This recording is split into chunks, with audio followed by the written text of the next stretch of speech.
Pascal Smet, sous le feu des critiques. Dans une interview, le ministre bruxellois de la Mobilité compare Bruxelles à une prostituée.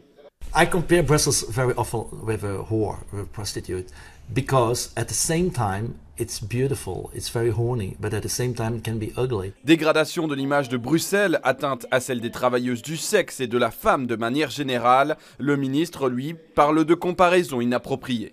Quand on aime vraiment une ville, on voit aussi les défauts et on veut les améliorer.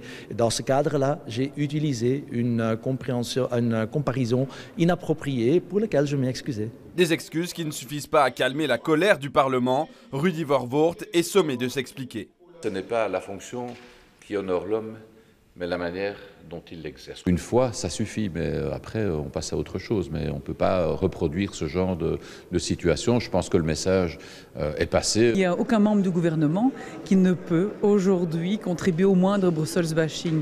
Les citoyens bruxellois attendent de nous que nous travaillions, pas que nous fassions des commentaires. Un recadrage qui ne convainc pas du côté de l'opposition. Monsieur Smet pourrait avoir une démarche digne après une déclaration indigne en présentant spontanément sa démission.